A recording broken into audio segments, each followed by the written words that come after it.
Good to have you, Dan. I'd like to welcome you to Gugolz and Guest, the first of 2021.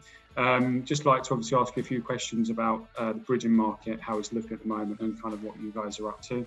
So, as I said, welcome. Thank you. So, just to begin with, obviously, Happy New Year.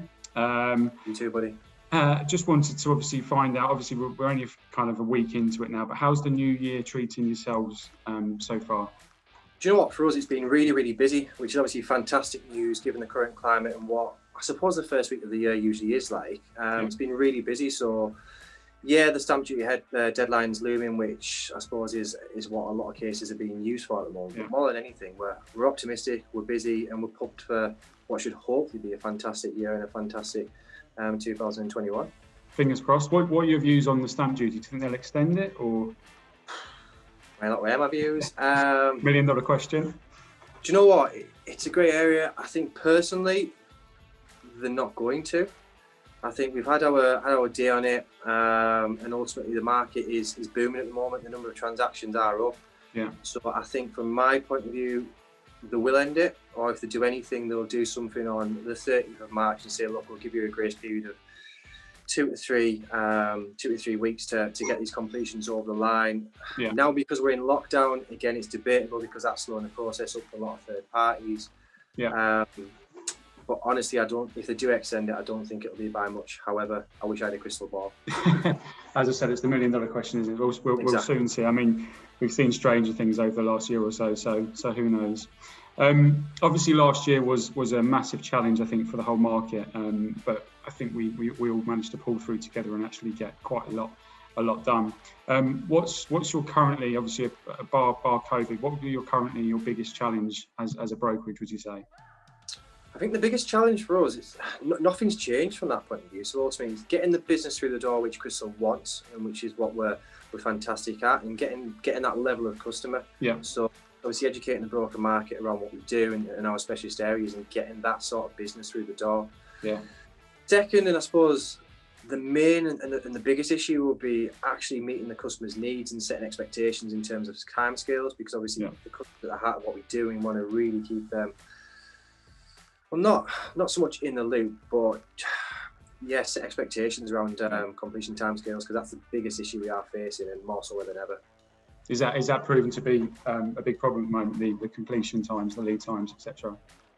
Yes, yeah, because ultimately what was an expectation and standard timescale previously, now it's kind of like the unknown. It's sticking your finger in the air, sort of the best. So it's not so much over-egging it and saying, right, we anticipate a completion here, customer gets expectations set at that, and then we get to that point and actually, do you know what, it's going to be another 4 weeks down the line. So it's quite hard, but customers and brokers are understanding, again, given the fact that we're in a climate and pandemic which we've never been in before, and hopefully we'll never be in again.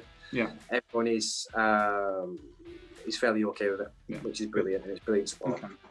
So obviously you just mentioned lead times there, completion times. Obviously you're looking for certain things from lenders.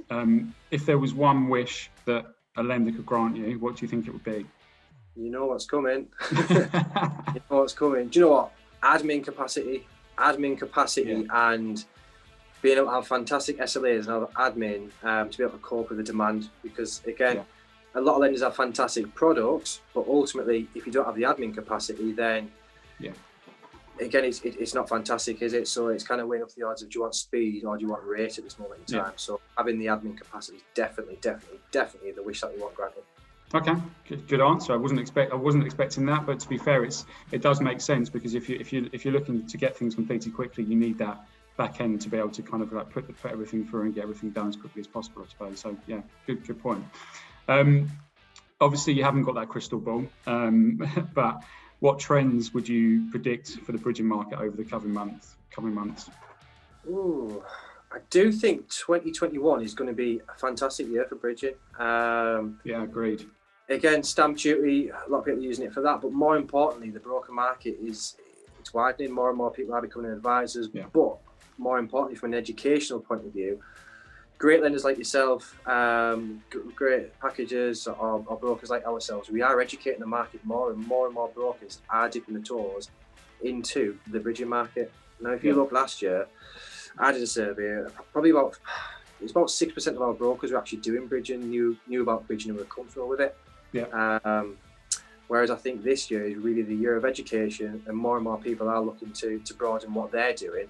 And also put the toes into something, whether it's bridging, development, something that's not or wouldn't have been within their skill set or remit, but are actually looking to learn and earn and educate themselves, and essentially offer more options to their clients. Yeah, definitely. I think it's something to definitely that they should be adding to their offering, just to obviously give their clients more options. And I've been saying it for probably a year or two now, but it sounds quite cheesy, but I think bridging has become a more viable option rather than the last choice. So yeah, I think I'd have to agree with you there. And just finally, something we like to ask all our brokers: how would you describe MT Finance in 3 words? Just 3. You feel free to elaborate if you want to. Do you know what? You were amazing last year. You really, really were. Throughout the whole pandemic, you offered so much support. You were always there when others weren't. And yeah, hats off to you. You really did a fantastic job. So well done on that. 3 words: loyal, trusted, and leading, I would say, in terms of market leading. But yeah, brilliant. Well, thanks very much for joining us, Dan. Really, really helpful. Good to talk to you, and hopefully we can catch up again soon.